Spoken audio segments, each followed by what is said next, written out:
कहते हैं हर प्रेम कहानी का अंत मृत्यु से नहीं होता। कुछ प्रेम कहानियां मृत्यु के बाद शुरू होती हैं। ये कहानी है उस यक्षिणी की जो सैकड़ों साल पहले किसी की मोहब्बत में जली और आज भी उसी प्रेम की आग में भटक रही है। लेकिन उस रात जब रामेश उस बरगद के पेड़ के पास पहुंचा, हवा रुक गई, पेड़ की जड़ें जैसे जिंदा हो उठी। आखिर क्या हुआ उस रात? क्या रामेश वाकई यक्षिणी से मिला?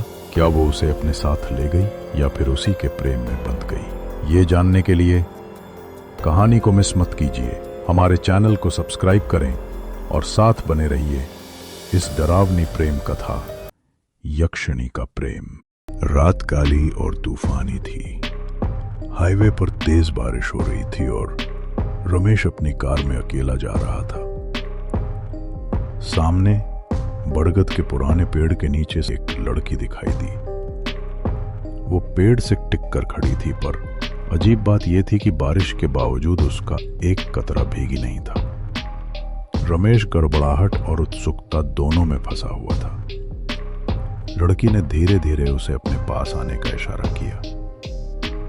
जैसे ही रमेश उसके पास पहुंचा, लड़की पेड़ से आगे बढ़ी और पानी की बूंदें उसके बालों और कंधों पर गिरने लगी। रमेश ने थोड़ा राहत महसूस किया और पूछा, तुम कौन हो? लड़की मुस्कुराई और बोली, मैं याशिनी हूं। मेरी कार यहीं खराब हो गई। मैं पेड़ के नीचे रुक गई। क्या आप मेरी मदद करेंगे? रमेश ने सोचा कि वो इतनी रात में कहां जाएगी और बोला, अगर आपको एतराज ना हो तो आप मेरे साथ मेरे घर चल सकती हैं। याशिनी कुछ पल के लिए चुप रही, फिर धीरे से बोली, ठीक है। वो रमेश के साथ चलने को तैयार हो गई। दोनों कार की तरफ बढ़े। चारों ओर सन्नाटा पसरा हुआ था और ठंडी हवा में एक अनजाना डर घुला हुआ था। रमेश उसे अपने घर ले आया।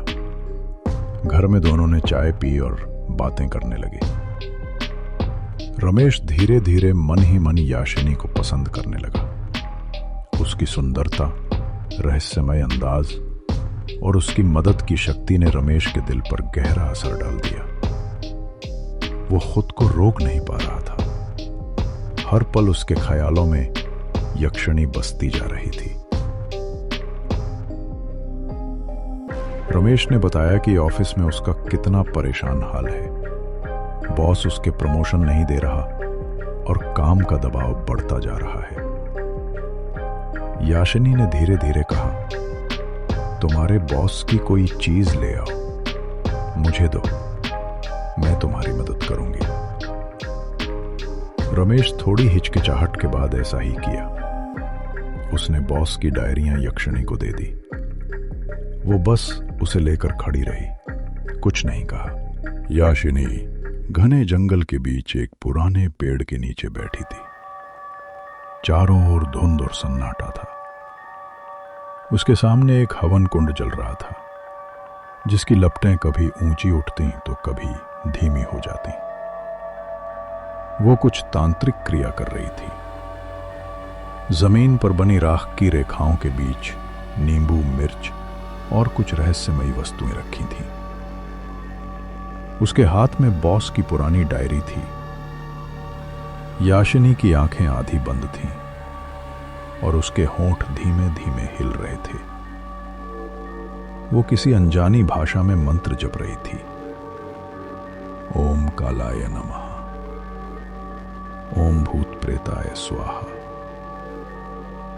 हर मंत्र के साथ हवन कुंड की अग्नि भड़क उठती और लाल लपटों की परछाइयां उसके चेहरे पर नाचने लगती।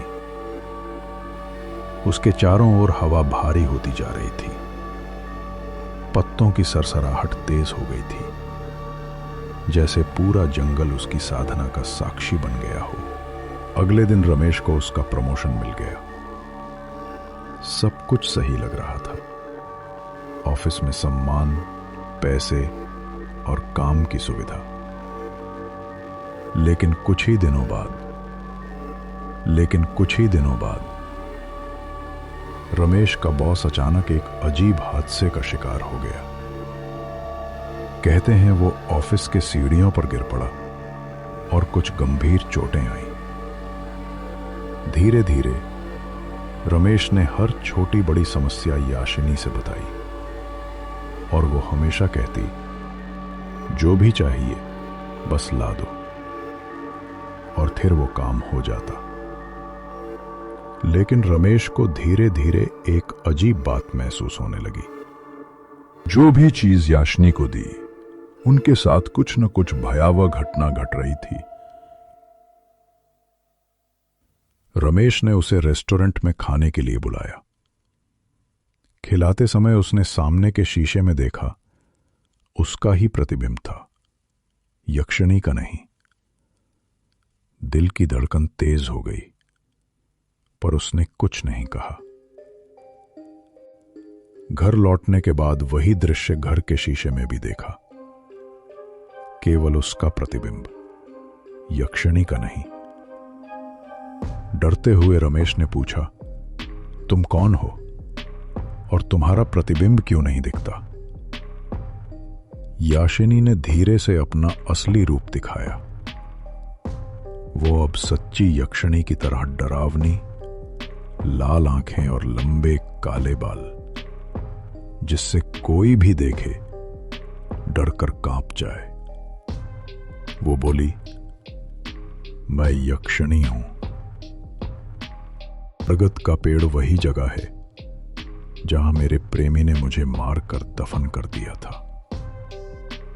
तब से मैं यही हूं। तुम्हारी हर मदद का एक मूल्य होता है, और जो लोग रास्ते में तुम्हारे आए, उन्होंने अपने मूल्य चुका दिए। मैं तुमसे प्यार करती हूं और अब तुम मेरे साथ रहोगे। रमेश का दिल थम गया। वो डर और मोहब्बत में फंस गया। यक्षिणी ने धीरे से उसका हाथ पकड़ा और कहा, अब मैं तुम्हें कभी नहीं छोड़ूंगी। एक झपकी में रमेश का कदम लड़खड़ाया और यक्षिणी की आंखों में लाल आग चमकी।